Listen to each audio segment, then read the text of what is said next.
right, let's cut across straight to that interaction happening online with Mukesh Ambani and Mark Zuckerberg. Let's tune into that. For the vulnerable in all the states and villages.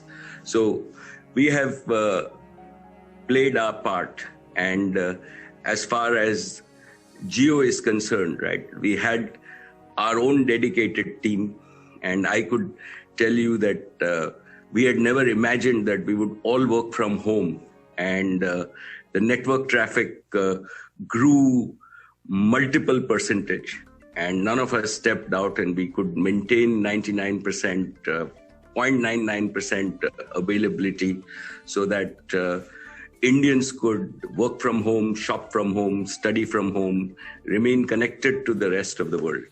You know, Mark, sometimes I wonder that if the pandemic had struck India just 4 or 5 years earlier, we would have not been in as good a shape as what we are today with all the connectivity we have. And the credit for that must go to our Prime Minister's Digital India vision, where he motivated the entire industry to roll out broadband in the first 5 years of his first term. And during the pandemic, India has attracted the largest foreign direct investment in its history. Mark, we have our own example of how Jio and Facebook concluded our partnership right in the middle of lockdown. Right? And let me tell you with utmost sincerity that we at Reliance and Jio immensely value our partnership with Facebook.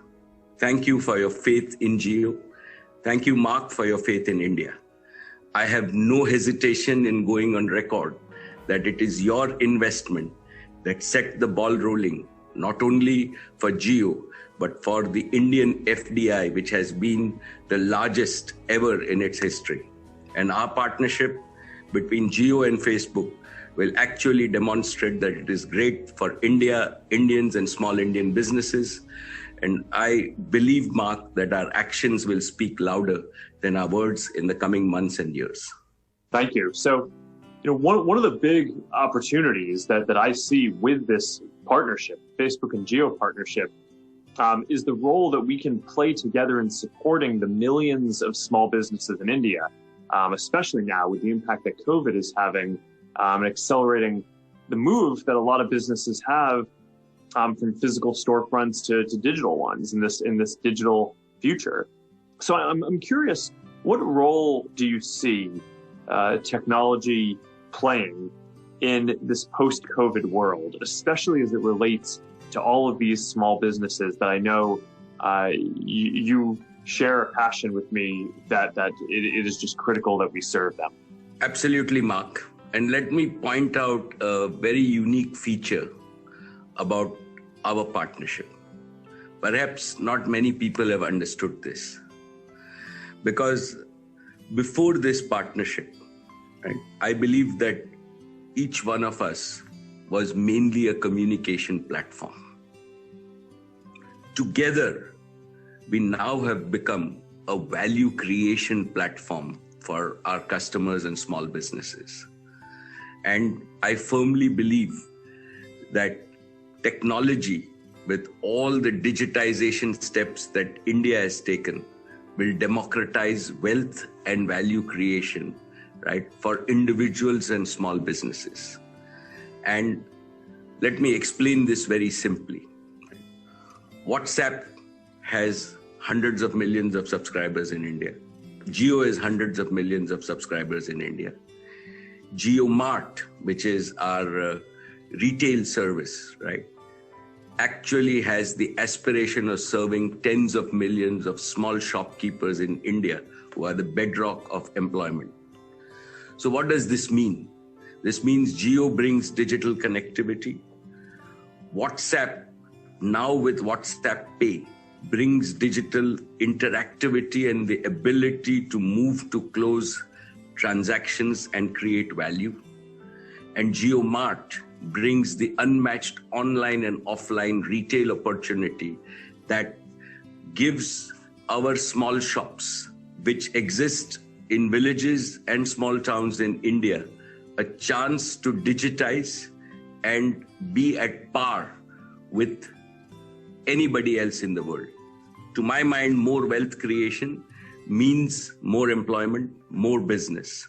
And we together and our platforms and the tools that we will provide to small businesses and to individual consumers, I believe will drive India to a 5 trillion economy and will make a much more equal India with more equal wealth growth at the bottom of the pyramid.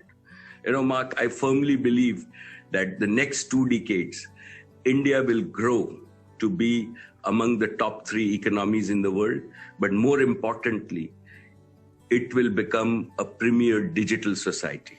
It will be a modern society with young people driving it, with young businesses driving it, and our per capita income will go from $1,800, $2,000 per capita to $5,000 per capita.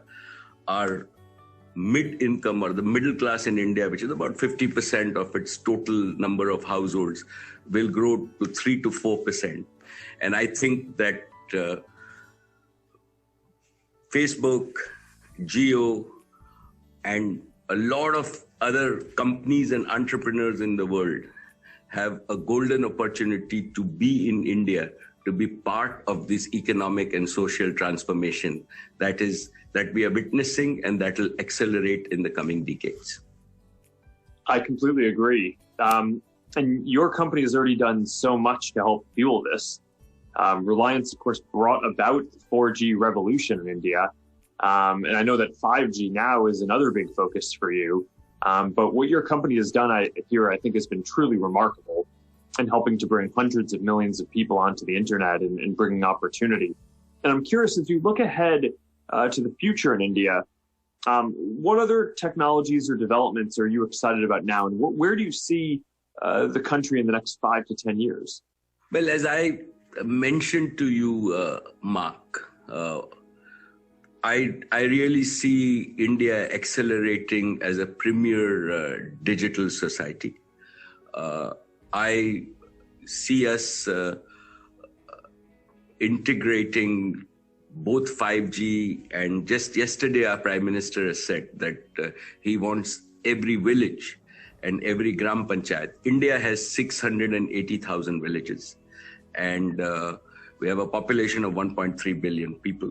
And he wants everybody to be empowered on the information highway with high-speed fixed broadband, and which is happening. We also think that compute and very low latency compute is real, right? I think that there is a great opportunity for really bringing education and healthcare with the second generation reforms that were done in the last 6 months, right? We have a unique opportunity in terms of, and as Jio, we are connecting all the 1.9 million schools in India and the 58,000 universities. At any point in time, we will have in the coming decades about 200 million children or young adults between the age of 3 and 18 in our education system.